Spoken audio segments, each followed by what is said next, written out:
Okay, in this video, I'm just going to take a quick look at a few problems talking about how we solve by factoring. So it's important when we're solving by factoring to always check to see if the equation is equal to 0. And in this case, I have 4x squared plus 16x equals 0. So yes, it is. And then we just follow our general rules that we've already learned about factoring a polynomial. So I look at 4x squared plus 16x, and I'm like, you know what? I can take a 4 out of 4 and 16, and I can take an x out of x squared and x. So I'm going to move that to the front, open up my parentheses, and what I have left is x plus 4, and this all equals 0. Now that we have it completely factored, 4x times x plus 4, we're going to go ahead and set each of those factors equal to 0. So we'll say, okay, so I have 4x equals 0. Well, and I have x plus 4 equals 0. I'm going to divide both sides by 4 on the first one, and I'm going to get, well, 0 divided by 4 is still 0. And here I'm going to subtract 4 from both sides, and I'm going to get x equals negative 4. So I can say I have two solutions. I have x equals 0 and x equals negative 4. That's what they want us to do when solving.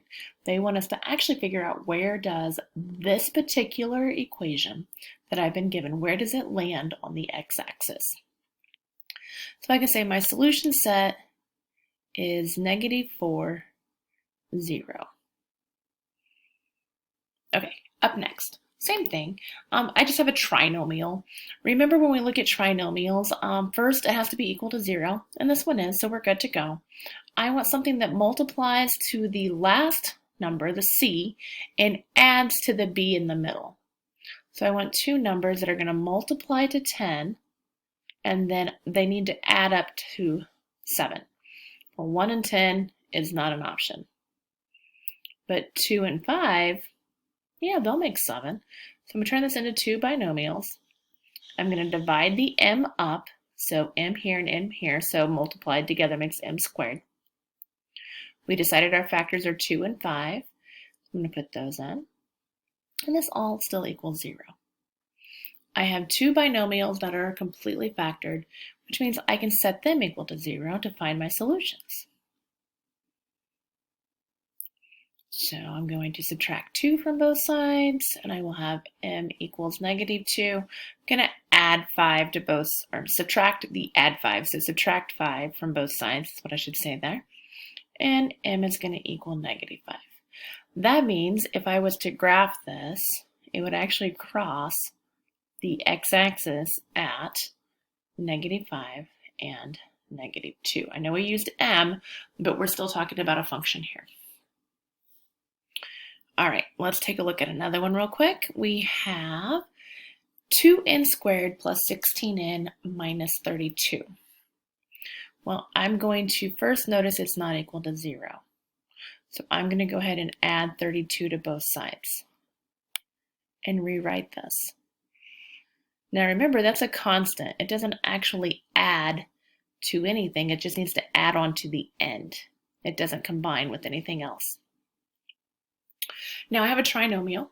I need to first determine, is there a GCF?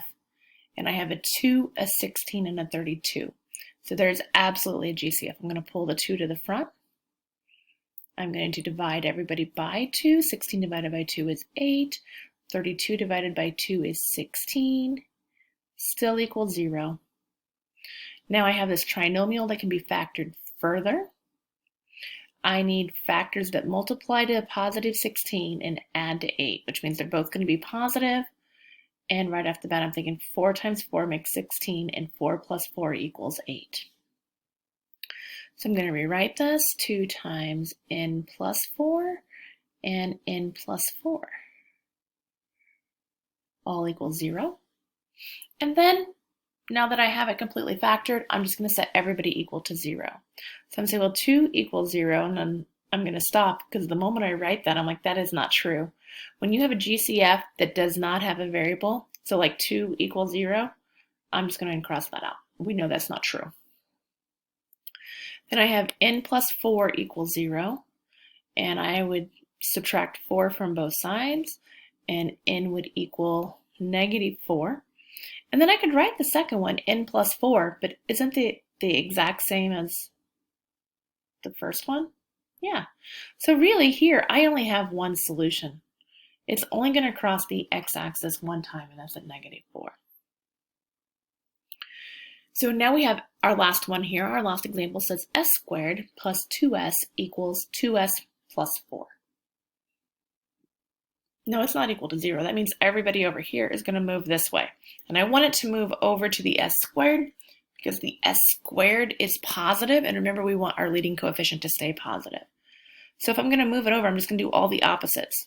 Instead of positive 2s, I'm going to subtract 2s. Instead of plus 4, I'm going to subtract 4. And then I'm going to rewrite this equation to make sense. I'm going to start with s squared. Now 2s minus 2s, those two go together. Those are like terms. Positive and a -2, though, cancels, so I don't have an s term anymore. But I do still have a -4. And now it all equals, because these are all canceling, they all equal 0, which is what I needed to begin factoring.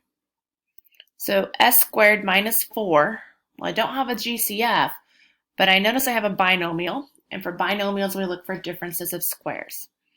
So I have a difference, that's true. I have a subtraction. I have s squared, that's, yeah, s times s makes s squared, so that's a perfect square. And 4, well, 2 times 2 makes 4. So what I have here is an actual difference of squares. So s, remember we need a positive 2 and a -2. It's going to equal 0. And now I'm going to set each one of these factors equal to 0. So I would subtract 2 on this one, leaving me with s equals -2. And here I would add 2 to both sides, leaving me with s equals +2. So I could say that my solution set for s, where it's going to cross the x-axis, which is actually known as the roots as well, or the x-intercepts, are -2 and at +2. So the key for solving by factoring is first to make sure it's set equal to 0. Factor your polynomial like you always do. Then you're going to take each individual factor, set it equal to 0, and then you'll need to identify once you solve those.